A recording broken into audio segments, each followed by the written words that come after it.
request Mr. Ranil Wickramasinghe to address you.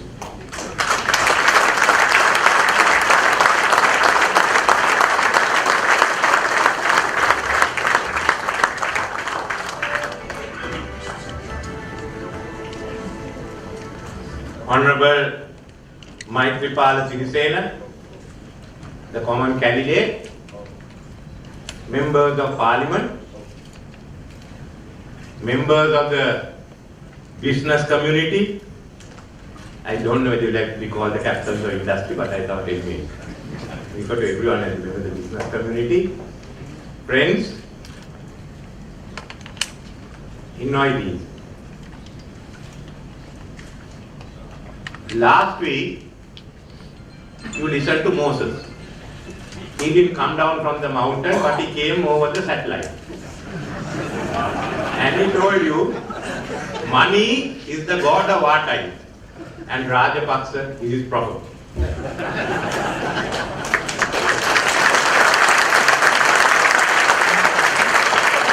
I am sorry, we are not in any position to anyway match that hospitality. Anyway, I hope you all enjoyed yourself, because that's all from the money that you all have to pay upfront to get your jobs done.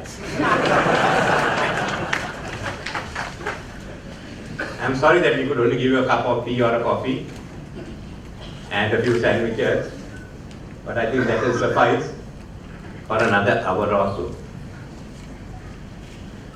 Anyway, let me start. I won't start about the momentum, but there is no momentum. But let me give you my impression of the Sartake economy. Not exactly mine, but what was said by Ravin Sali, may the BBS bless it. To be sure, the government's headline economic numbers are exaggerated, as many serious observers have pointed out. But this masks something more alarming.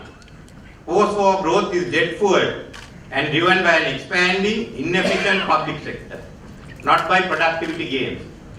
A borrowing spree finances fiscal largeness and increased reliance on volatile international capital markets for debt financing. This is not Ranil Wickramasinghe. Highly interventionist macroeconomic policies favor subsidized and loss-making domestic industry. Trade protectionism has increased. Competitiveness has declined and foreign investment is stagnant. Infrastructure projects have had massive cost overruns. Meanwhile, the defense budget has increased and the military has diverged into business activities. There is widespread perception that benefits of growth have accrued disproportionately to those with privileged political access. The Rajapaksa slant on foreign policy runs directly counter to Sri Lanka's global economic interests. The US and the European Union accounts for 2/3 of Sri Lanka's exports. Sri Lanka has everything to gain from close economic relations with India, particularly with the 4 states of the neighboring south that constitutes a market of 300 million people. Now this is what Ravin Sali says and what many of us agree with. Is shown by the fact. Today in the Global Competitiveness Index 2013-2014, Sri Lanka is number 65. Good news for you, we have overtaken Rwanda, which is number 66. We are generally better than India, but India is number 60 and China 29. In the World Bank Group Doing Business Index 2014, we are 99. Number you can't forget. This is what we are. It's in this background that a new government under President Maithripala Sirisena, both a 100-day government and a new government that we elected after Parliament, would have to look at the strategy. And one thing new is that the 100-day government, transition government, will be an all-party government. And then we are prepared to give something that you want. After the next elections, the party with the largest power will have the Prime Minister, who will be in charge of government business. And the party that comes second will not have the post of the leader of the opposition. I've held that for too long. We'll make him deputy prime minister. Any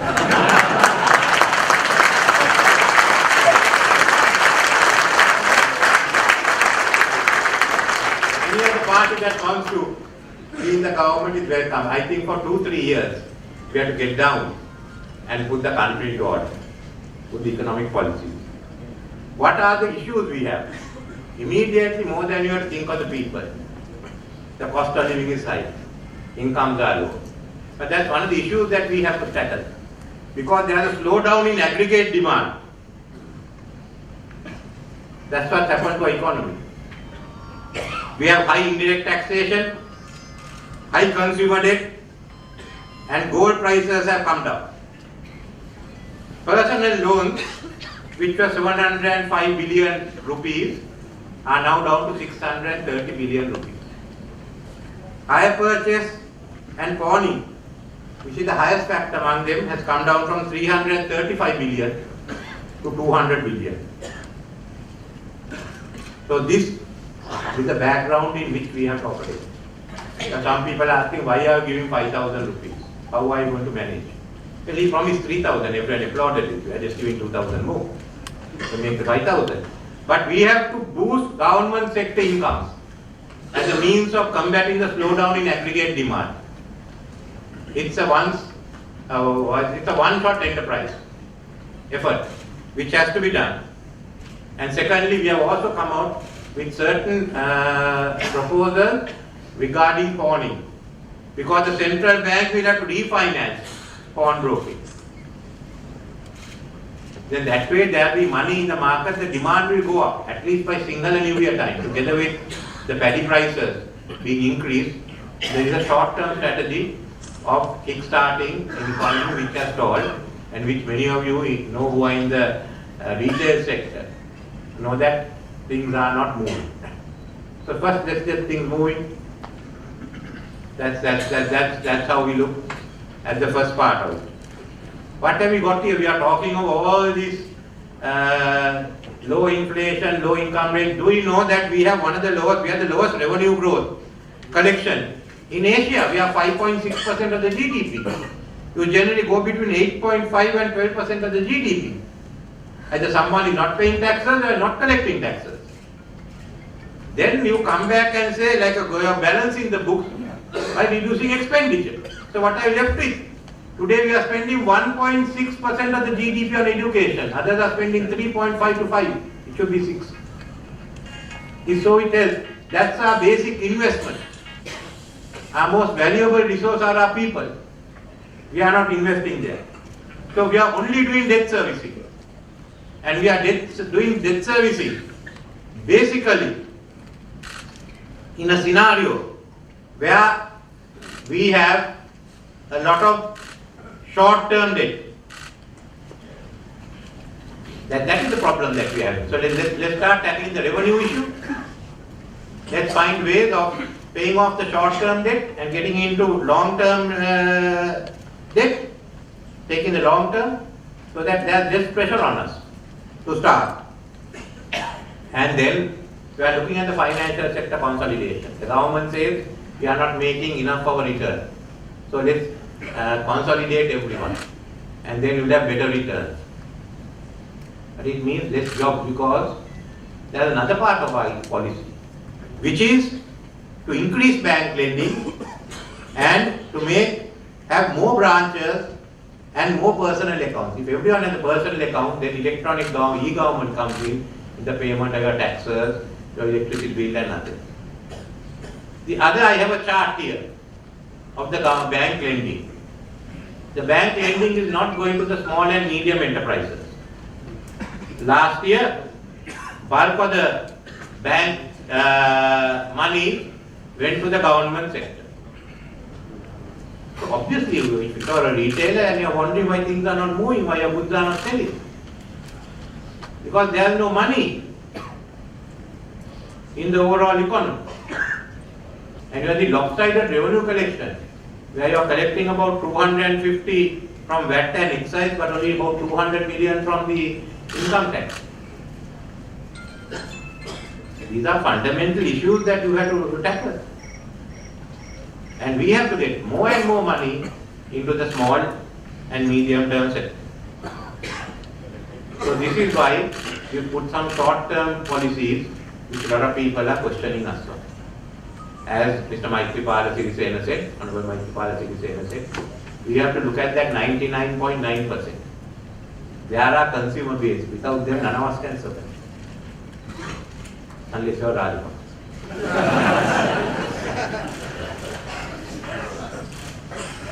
Secondly, what is our long term? We have to have growth, and we have committed ourselves to 1 million good paying jobs in 5 years' time. We have to go for it. No other way. We want to mobilize the whole country. That's why we first get the political parties together. I am sorry, but I say we are not turning our savings into productive investment. It is not only an issue which is confined to Sri Lanka. It also goes to others. Now what we need is the next generation of economic reform which we have not been doing for the last 5 years. You are adding up numbers, the numbers don't add up, and the IMF said last September or something the exchange rate is all right. I don't agree with them. I don't think the majority agrees with them either. They come here and write books and go off. That's why I said I won't waste my time with the jokers here. I'll deal directly with Washington. And that you will see when the government comes in, where we will deal and with whom we will deal. So we have to go in for the second generation of structural reforms, which will promote competition, innovation and productivity gain. Are you ready for it? Yes. Okay. And investments in infrastructure. Everyone is thinking of concrete. Now our first priority is investment in our soft infrastructure. We need people in technology. We haven't got enough people to run IT businesses. We haven't got enough engineers. We haven't got enough mid-level managers. We haven't got enough technicians. How can you start nanotechnology? Have you got 10 people? How can you go into pharmaceuticals? Then you must think of the salary scales. You have to pay them. But if you have to pay them, you have to pay the workers. They are going to say, look, we also need money. And all of you are asking me, what is this? You want to stop the port city? Look, economic growth today is being driven by mega cities. And our idea in 2002, 2003 was to create a mega city in the whole of Western province. Chennai won't be the largest city. We wanted to make Western province the largest megapolis in the Indian Ocean. At least 30% to one-third of our population live there. It had come anything from about 8.5 million to about 9 million people. So we got the Singaporeans down and the BOI at that time, the megapolis, we got CESMA down and they gave us the plan. It's not really infrastructure, it's the economic plan. How do cities drive growth? How do the big megapolises come? If you don't have that, you won't have growth. Just as much as we went for Mahaveli last time, this was the big one. And we worked a plan now. It was not implemented. Things were taken in parts and done here. But that is not megapolis. There was an idea when port gets full that we will fill the part of the sea up and develop. That was to be a later stage that came early as the port city. But we have two criteria, which are also in our manifesto. You must pass the environmental, you must have the environment impact report, assessment, and the feasibility study. If no project has that, we will stop that and we will review the whole thing and then decide what has to be done. In the case of the port city, when I asked for the environmental impact assessment and the feasibility, the government has so far not given it. They promised, they said there will be a lorry load of it. I am still waiting for the lorry to come. So they will be treated like any other thing, but that's just one part of it. And certainly there was something to do with around Independence Square, but we didn't pay much attention and certainly we didn't have boutiques there for that time. Like the place where we got our independence is more safer than running a hopper boutique or two. But we have to create this mega city, and the first thing the Singaporeans say, and I agree with it, and we haven't done, only for infrastructure, water supply and sewerage. We have no sewerage beyond the McDonald's in the Adventure Court. What do you think is going to be in another 5 to 6 years' time? And they gave the plan and said, do that first. Do the others later, cost will be low. We have gone and given land everywhere, we have planted, given for building. Now the cost for doing that infrastructure will be virtually double. They have an idea of having some roads, we have to raise the roads and send it in the city, because what they said is you have the highways, the exit points, but you can't enter into it. You can see that entirely at the Matagode. Now you can't do those roads either because you have just gone arbitrary and given away the government land. So in between there are high-rise buildings. Now how are we going to sort those issues out? But once you have it, the mega city, and we get the mega city going, we'll get them to revise it, and we'll go ahead with the mega city. It's not 2 billion. At the end of it, you'll have to put about over 200 to 300 billion. And we have to separate vehicles. The Megapolis Development Corporation, which I think the Americans would have to issue the bonds in the long term. The 20-year program, 25, but why not have it? In 2023, we are going to be 75 years of our independence. Show something for ourselves. Show an economy that is working. We wanted higher incomes for our people. So the level of technology has to increase. And modernization, agriculture has to be modernized. As you bring people into the cities and create other urban centers in the north, in Kandy. By the way, one thing which I promise we will do is we will give at least 100 factories to Hambantota, which are nothing. We fill the Hambantota harbour with ships and the Mattala airport with planes. Yeah. I must help my friend President Mahinda Rajapaksa after he retires to fulfill his dream. We have to find the markets. And we must get back to our markets, the Western markets, which we require. We must get the GSP plus from Europe. We'll negotiate that, get the ban lifted on the fisheries products. But one issue I have talked to the private sector is, renegotiate the GSP plus. Do we go to status quo ante, or are we trying to get into the Philippines model? But there have been new developments since the last time we did, so those are issues that have to be dealt with. US, if I can get a concession, we will. It was at that time personal friendship with President Bush that got it. Let me see what we can work on, but a lot of the friends will be seen by about 2016 when the new elections and the new president of America. This Congress is difficult to deal with. It's basically deadlock between the president and the Congress. But we have to start working from now to look at it. And India itself, how to increase our trade relations with India. There are some concerns on our people's side, some justified, some not.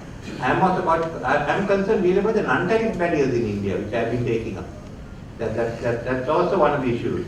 But we have to get into those markets, and to me the biggest market is going to be SAARC and the countries of the Bay of Bengal. I mean, you have India, you have Bangladesh, you have Indonesia, you have Myanmar, Pakistan, in addition to the European markets. And if the port in Myanmar is built by the Chinese, certainly, if I get it back into the southwest part of China, road access, getting into the west coast of China is more difficult. The Europeans, the Japanese and the Americans and the Singaporeans are better established. But services will be one sector that we can look at as far as China is concerned. So this is the plan. You want to go ahead. We want to make a start. And with that, Sri Lanka can establish itself. We have always been the best economy in South Asia. The oldest commercial economy, the modern commercial economy in Asia began in Sri Lanka in 1835 when Cole Cameron removed the parts of the feudal economy. Why are we lagging behind? I have great confidence in our people. I know they, if given a challenge, they will do it. With that from 77 and create economy which stood the box. Now let's take on the world. and don't be frightened about it. And ensure it's better living standards for all of you. And that, to do that, we need the new political culture, and for that we need Mr. Honorable Maithripala Sirisena as the President of the country. Then, of course, we'll ask you to do the jobs, and we'll sit down and enjoy it. Thank you.